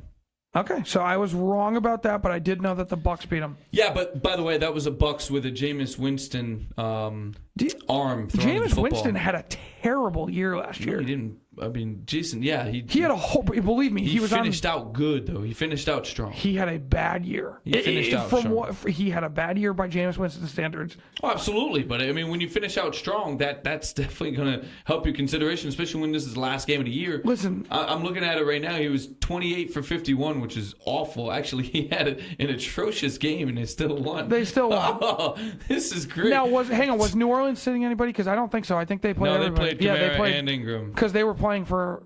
No, they had locked up... New Orleans had a chance... Because New Orleans had a chance to unseat Minnesota, I believe. Yeah, no, they played everybody. It was Kamara and Ingram. It was just a bad day for New Orleans defense. Right. Jameis Winston, though, I was so wrong. 28 of 51. Yeah, okay then. So 363, a touchdown, and 3 interceptions. So have I turned you around on this? 9.5 is too many points. No, it's still not. Okay, well, that was the one game I wanted to mention because that's the highest line of the week, and I think that's ridiculous. Highest. No, I'm glad you mentioned that. That is the highest line of the week. But I don't know. I think the Saints are going to be fresh. They're going to be ready to go. And Alvin Kamara's got something to prove that he could be the one and only back. He was the NFL Rookie of the Year. He has nothing to prove. He's a good player. To his own team. Oh, he's got nothing to prove. Ingram's hurt or suspended, right? Suspended. Yeah, so he has nothing to prove to anybody. Now, when Ingram comes back, I think there's going to be a debate on how many carries are we taking away from Kamara now. That is Kamara's team. They over the offseason, they actually debated renaming team the Alvin Kamara Saints. So it's Kamara's team all day. Okay. Alvin Kamara Saints, really? I think they would go to the Drew Brees Saints over the Alvin Kamara Saints. Okay, so the Drew Brees followed by Alvin Kamara Saints. Well, what about your guy, Michael Thomas? Michael Thomas is great. It's not his team. It is Drew Brees' team. It's Drew Brees' team. It's Drew Brees' city. But what about Teddy Bridgewater? Love Teddy. And by the way, good for Teddy. What an opportunity to land in. So I thought you made a face because I did say this, that he's in a better situation. Well, yeah, I was shocked that you said he was in a better situation than a team that went to the AFC Championship game last year. Well, only because as a starter, as a guy who could start in Jacksonville, he's definitely not starting in New Orleans. I think better situation for him if he wants to be successful in terms of winning, because I don't know if he could. I mean, I think he would win in Jacksonville. I think he would be very successful in Jacksonville, but it would mean he would have to be ready to go right now. This gives him a little bit more time to come back and get to full strength. Not that he wasn't. He looked great in preseason, but that is preseason. Well, let me tell you something. Just a quick side about that, because we didn't talk about it. You know what this tells me, this whole Teddy Bridgewater deal, which was shocking, by the way. Okay, really shocking surprising. by whose part? Nobody saw the Saints as being in the Bridgewater market. I agree. And they gave him a third rounder for third or fifth. You know, I don't want to misspeak. I think it was a fifth. Third seems high, but regardless, no matter what they gave up, you got to remember that they drafted Taysom Hill, who, by all accounts, Sean Payton really, really, really likes. Really likes. So what does that tell you about the quarterback market? That tells you that Sean Payton and the New Orleans Saints value starting quarterbacks because they've got a guy who they think is the future in Taysom Hill, or at least, listen, I know it's way too early to say it, but they really they just drafted him, okay? And you've got Drew Brees, who we know is a Hall of Famer, who's, as much as I like to root against him, is a phenomenal quarterback, okay? Mm-hmm. Absolutely. They still gave up a very valuable draft pick to bring in a starting, ready, worthy quarterback in Teddy Bridgewater because that's where this league is at. If you do not have a guy waiting in the wings to take over, and you get that injury, your season can end. I've seen it with the Vikings. We've seen it with many teams. You really, it's not a backup position you can ignore in any way, shape, or form. You have to have a starter-ready caliber quarterback. Yeah, it's huge. It is your franchise. It really your backup is a critical part of that team. Yeah, and I think it's something they knew they didn't have to address, and I also think it's says something about his development that maybe they're like, our rookie's not ready quite yet. He's not going to be there. What rookie is ready? They want a guy who's had NFL experience. Now, not much, but Teddy has started in this football league, and he's won in the football league. He's looked very good. I wish him all the best of luck. It's a great story. It really is a great story. All right, let's touch on just the 2 Monday night games because lovely. They do 2 Monday night games, and of course they put the Jets and the Lions at the number one spot. Which you understand the late slot goes to the West Coast team, but I hate the 2 Monday night games. It is awful. Well, I don't mind the second one. I think the second one's intriguing. I don't hate the specific game. I hate 2 Monday night games. Oh, I'm with it's you. so 10:20 p.m. It's awful. Anyways, the Jets and the Lions. The Lions, are they really a 6.5 point favorite? No, they're not. Give me the Jets plus 6.5. Wow. Okay. No, thank you. What? Matthew Stafford is still a good quarterback. They have a lot of weapons in terms of receiving talent on that team. And with LeGarrette Blount and the quad of running backs that they have, Amir Abdullah, Theo Riddick, there's one more I can't even think of right now at the moment, but they have a lot of guys at that running back position. They could be a decent team, at least decent enough to beat the New York Jets. The guy you're thinking of, by the way, is Kerryon Johnson. The rookie. He's the future running back of that team. I don't think that talent on offense. I don't think the Lions are the worst team in the National Football League. I don't even think they're one of the 3 worst teams in the National Football League. But I don't think the Jets are that bad either. Here's my thing. I think the Lions outscore the Jets too much in this game for Sam Darnold's first game to be able to score that many points. I really like what I've seen out of Sam Darnold. I think he's going to surprise us. He's got receivers. He's got Robbie Anderson. And he's got a running game. Robbie. He's got a running game. Isaiah Crowell, first time being an actual undisputed starter on a team. He's an undisputed starter in Cleveland. Strongly disagree. Duke Johnson was always ready to take over. And by the way, that's because Crowell wasn't performing at a peak level. Cleveland was a horrible football team that didn't commit to the run. The Jets were committed to the run more than any other team last year. Crowell's going to do very well this year. And by the way, Bilal Powell is still going to push him heavily. For sure. No, he won't push him at all. Bilal Powell is a third down back and a goal line back. And that's an important critical role, but he's not going to push Crowell for this. I think Bilal Powell is going to be a little frustrated that he had an opportunity to be the lead horse. Bilal is not a 3 down back. He's a third down receiving But it might be a second and third down back. Nah, Crowell's your early downs. Now Crowell could early be down, just first down. Crowell could be a 3 down back. You watch. That's terrible. That's awful. Okay, 3 down back. The guy has hands of bricks. You're taking the Lions minus 6.5 on opening night. You're crazy. I know. It's in Detroit. I like it, and I just Ford Field, the home of the home field advantage. I just don't think that Sam Darnold will be able to keep up with Matthew Stafford. Who's won more games in Ford Field in the last 3 years? The Lions or the opponents? Probably the opponents. Of course, the opponents. All right, that's just the Lions' nature, though. The Rams and the Raiders. The Rams, a 4.5 point favorite in the late game. Is it too late for the Rams to easily hand the Raiders their first loss of the season? This is a great game. This is probably one of the 2 best games of the entire week. I agree. I'll be watching, obviously, because you know what? This is a game the Rams have to be very careful in. Very careful. I mean, not talking spread here. I think the Rams win this game.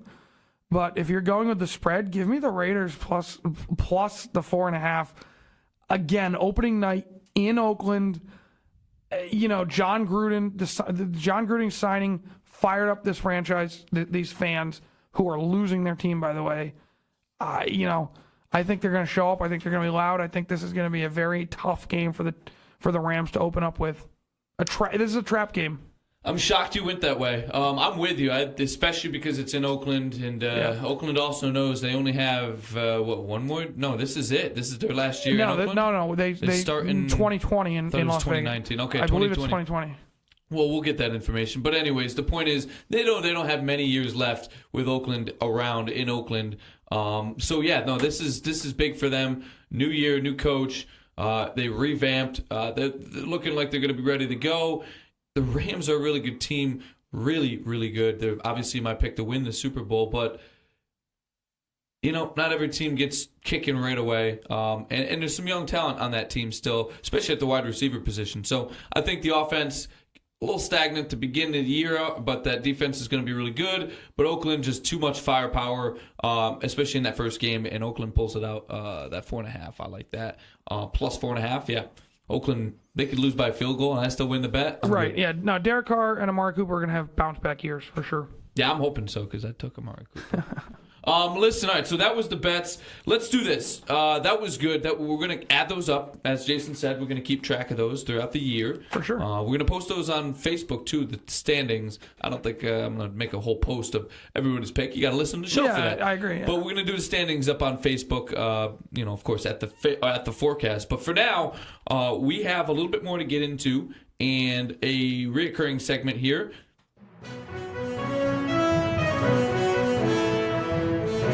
This is Weather with Jason. All right, thanks, Brian. Well, it's, we all know tropical storm season, hurricane season, as we call it here in the Atlantic, is June 1st through November 30th. And traditionally, the early September, the first couple weeks up till September 10th are the peak of tropical activity in the Atlantic. And it's been a quiet year, fortunately. We've had some bad years in the past.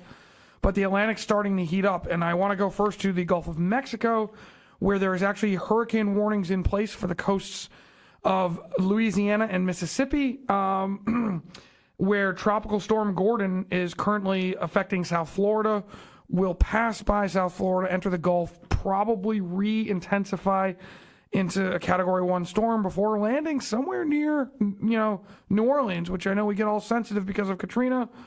I hate to minimize a hurricane. This isn't going to be a major storm. It will likely be a Category 1 storm. Still bring rain and winds. If you live in coastal areas down there, be very careful. Monitor the forecasts and pay close attention. Because, these are things that we can predict. There's no reason for anybody to lose their life over this kind of stuff. The bigger threat, the more concerning activity comes out of the, far further East Atlantic, where we have Tropical Storm Florence, which is still several days away from any land. However, this heat that we've been experiencing now, again, Brian's mentioned it, we are from Connecticut, we're in New England here, and if you've been here, you know how hot and muggy it's been. This is all due to some high-level ridging that's in place, which means high pressures, to the north of us, keeping the heat trapped in here, keeping the colder, northern air from reaching us. This same pattern is going to create kind of a one-way street, if you will. So from disturbances coming off of, and if you know anything about hurricanes in the Atlantic, a storm comes off the coast of Africa, works its way across the Atlantic, gets to warm waters in the Caribbean, heats up, and we have a hurricane. Well, when you have this kind of weather pattern we're in, it steers storms towards the Caribbean, towards the east coast of the United States, and instead of going out to sea in the Atlantic where it affects nobody, they head our way. So this is the thing we're going to be looking at over the next 3 weeks or so. Tropical Storm Florence is up first. It's still a week away from anything concerning, but people in the Bahamas need to be aware. And, there is definitely some indications it could head towards the East Coast. So keep your eyes open. We are in the middle of hurricane season. We wish everybody the best. And that's been Weather with Jason. Thank you, Jason. Obviously, everybody stay safe. We never want anything big to make landfall. So let's get into the highs and lows, sticking with weather. Jason, I'm going to lead off. We'll start with the lows. Braylon Edwards is a Big Ten Network analyst. Okay. Wasn't an amazing football, but certainly had his moments where he seemed like he would be an incredible wide receiver, but he quickly kind of fell off the face of the earth here in terms of being in the NFL. Well, he's kind of doing the same for his TV career. I guess he came out and made a tweet with Michigan and Notre Dame, because obviously Michigan played Notre Dame, lost 24-17. Yep. And he came out and made some tweets, and of course we all know how Twitter gets everybody in trouble. Somehow. It was criticizing an offensive lineman, calling him, quote, weak. Said the quarterback is scared, and then he went on the tweet saying, quote, effing Michigan offense so predictable. Michigan football is sadly one thing. ... Trash. Well, Braylon, you know what? Your career quickly went to that one word, trash, in the NFL, and it seems like you're doing that with your broadcasting career. He has since been suspended by the Big Ten Network. I'm sure they'll bring him back, but he is on what you want to call thin ice. Braylon was just a bonehead move, man. Bonehead move. When you are a TV person of any kind, just keep it clean on Twitter. It's that easy. That easy. That's my low. Jason? Yeah, people need to learn Twitter. That's pretty sad. My low comes from the state of Michigan, also, ironically, completely unrelated to sports. over this past week on Friday, I want to say, we had the funeral services for Aretha Franklin, an American legend, Motown music artist, queen of soul, probably forever known, well, not forever, but longest national anthem in NFL history during the Vikings-Lions Thanksgiving game, which was, for me, painful, but, I can understand people loved it. But anyway, so we go to her funeral services, and Ariana Grande performs. It's Grande. No, it's Grande. It's Grande. It's Ariana Grande. Is it really? Yeah, it's Grande. Apologies to Ariana Grande fans. I didn't think they pronounced her like a Starbucks drink, but okay. She's Spanish, bro. She's... Okay, well, now you just threw me off. I'm sorry. All right, so Ariana Grande performs, on stage in the church where they're doing the funeral, and then this minister gets up to speak, and I don't know his name, and I should have done more homework on this, but you can find it online. It's kind of a controversy right now. He gets up, he puts his arm around her and grabs her boob, like in front of thousands of witnesses on TV. It was obvious. I didn't see this. So no, it was obvious. It's obvious. Ariana Grande is like shocked. She like looks down, like she looks over at him. She's like, "What are you doing?" Like, did he keep it there, or was it like I brushed against it? No, he like totally kept it there. It was like, you got to watch the video. It is one of the most awkward. It's painfully awkward to watch, and I laugh about it because it's awkward, but it's not funny. In the day and age that we are in right now with sexual harassment, this is absolutely unacceptable. And to come from a minister during a funeral on national television, I don't know what was going through his mind. I don't know. I'm shocked she didn't slap him. She showed unbelievable composure. You can see she is visibly uncomfortable, and she shouldn't have to be. I don't mean to laugh about it. It's really sad and it's terrible, but I can't comprehend what was going through this guy's mind. Wow. Well, not to compound on that, but somebody, I guess, took a photo of Bill Clinton at the right time. I don't know if you've seen this, but it's now all over the internet of him looking at Ariana Grande is walking past Bill Clinton, and he's checking her out, or at least it looks like from the camera angle. That's not fair, because you know what? He's watching her walk by him in a photograph. That's not There really is fair. a peculiar smirk to Bill's face, but out of context, no, I understand. But again, watch this video. I'm telling you, this is far worse. It's so awkward. I'm not comparing the two. I'm just saying now that's a couple things that I'm telling you, watch this video and you will find it disturbing. I will check that out. That's awful. So let's heat it up. Let's warm up and get back to some sunny news. Jason, what's your high for the week? All right, so my high's got to go to Shohei Ohtani, who has done something for the first time since Babe Ruth. You remember him, right? He was a pretty good baseball player. It's a great candy bar. No, he's not. It's a terrible candy bar. I love Babe Ruth. That's disgusting.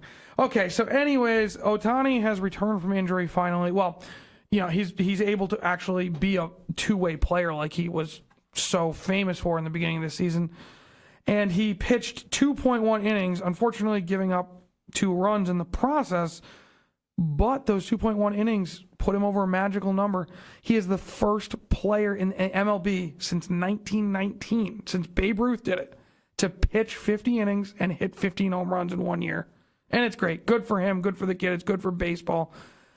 I genuinely like to see the two-way play, because you know what? It takes incredible talent. And in the day of the modern pitcher where we limit their pitches and their innings, it's incredible to see this guy go out there and not only want to pitch, but also have power, hit for power. And this may be a bold prediction, but I don't think Shohei Ohtani is going to be the last person we see do this. In fact, I think it's the wave of the future. You see infields for MLB just being any sort of combination of these players, because everybody's learning to play every position. We're getting back to being able to be a player as opposed to a positional player. I would like to see it go that way. I think you will see more of these guys. I do not think it will be the MLB trend. I think the MLB trend will still be to find specialists who are best at one thing. Because if you think about it, if you practice and do one thing and only one thing from the time you're 8 years old in T-ball, you're going to be better at it, generally speaking. So the only reason I disagree, because defensively in baseball, playing short and playing second aren't terribly different. Playing short and playing third aren't terribly different. Playing left and playing right aren't terribly different. I'm with you in terms of like, yeah, if a switch hitter is everybody's gonna be switch hitters, and because somebody's gonna be more dominant from one side of the plate than the other. But at the end of the day, it's to me defensively you can mix and match. At our level, if me and you go out and play baseball, I agree with you. There's no difference. At the level these pros are at, I think there's a huge difference. But for these guys, a lot of them have been playing. I'm not saying they can't. I'm not saying they can't substitute in. But you think about it. If you literally go, 180 games times 7 seasons in Major League Baseball playing shortstop. You know exactly what it's going to look like when a ball comes off of a bat at a certain angle. Right. You know what it's going to do. Yes, and maybe let me rephrase for a second. Yes, there's going to be a golden lineup. That's for sure. What I'm saying is that it's easier for kids to find playing time, find room to get called up or be a part of a big league team if they play a plethora of positions, because all of a sudden somebody goes down with injury. Now he can play that position. Albeit maybe that's not his best position, he can still play it. So I was talking more of like younger generational players. But you got to be careful, because who's getting the contracts? Your utility guys? Yeah, they ride the pine. And I think there's more and more utility guys in Major League Baseball, because I think that more of your talented kids as a young player is starting to learn other positions. Listen, it'll be interesting to see. Again, maybe I'm biased because of the Yankees too, and Duhar, they have a lot of young, Torres, they got a lot of Gleyber Torres, a lot of young talent that can go anywhere in the infield. But I think so maybe you're not wrong about them coming out of the minors, coming out of college that way. But once they get roles on MLB teams, they're going to become specialists. That's the game we're playing right now. Okay, I can't argue that. Why what makes this so. And even then, there's a difference between being a defensive around the infield player than there is being a hitter and a pitcher. That's the opposites of the game.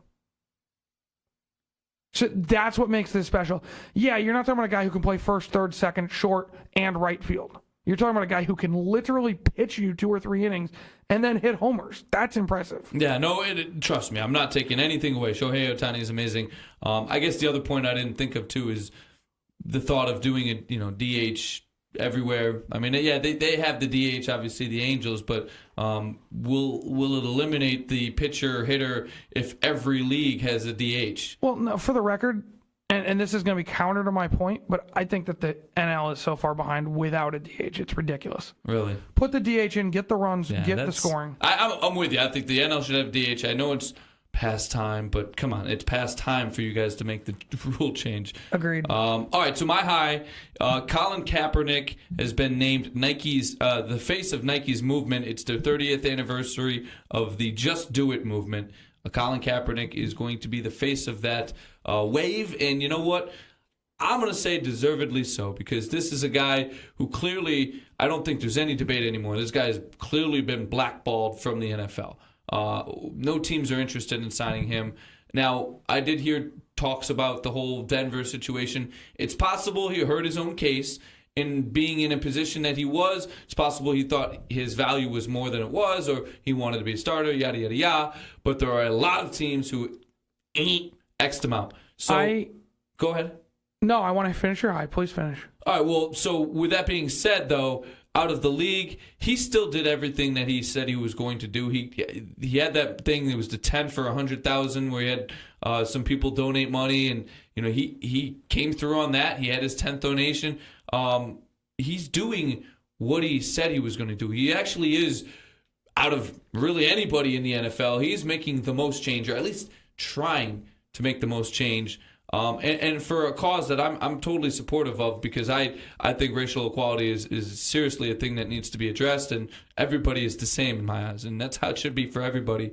But Colin Kaepernick, the face of Just Do It, that's my high of the week. What do you have to say? Well, I was just going to say that I think that the most surprising thing coming out of that is that Just Do It's been around for 30 years. Makes me feel old, right? Well, think about this. I just turned 30. Wow, you are the last Just Do week. It. I'm literally Just Do It was me, so I should be the face of the Just Do It campaign. No, because it's not Diet Coke. It would be Diet Coke. Just do it. And you know what? Someone should call Coca-Cola, because that's a hell of a slogan. And they're coming close. No, they're coming close to that. Have you seen that Diet Coke ad with what's her name when she walks around and she's like, just because you want to. Have a Coke because you want to. Yeah. But anyways, no. That's a good point. Good for Kaepernick. I think we'll agree to disagree. I don't want to get into debate. The show's over. But I agree to disagree that he's been fully blackballed from the NFL. I think Colin Kaepernick, we look at fondly and we overrate his ability as a quarterback just because of what's going on. However, he has every right to do exactly what he wants to do and make any statement he wishes. Good for him. Good for Nike. I think it's a great move on their part, both socially and economically. So yeah, and to last point to that, I think the biggest thing is Nike's going with a non-athlete, he is an athlete. Non-current. I was just about to rephrase. Non-current playing athlete. He's there's no job playing for any professional team or whatever it may be. So that's a little interesting to me. But again, yeah, I like the move, and I hope you guys like the show. We are the Forecast. It was just Jason and I in the studio. Hopefully that was enough for you guys to continue listening on our special draft day pick. It was a draft day for us, but we also picked all of our division winners, wild card, Super Bowl picks, and the Super Bowl winners. We will readdress them throughout the year. Don't worry. We have it on record. So for those of us that were wrong or right, we'll let them know about it. This has been The Forecast. Find us on Facebook and YouTube, and also follow us on Instagram and Twitter at _Forecast. For Jason, I'm Brian saying I hope the rest of your week is sunny. And folks, football is back. Make 'em smile. I need a lady on the streets, but a freak in the sheets that know how to cook, cause I like to eat spaghetti shrimp.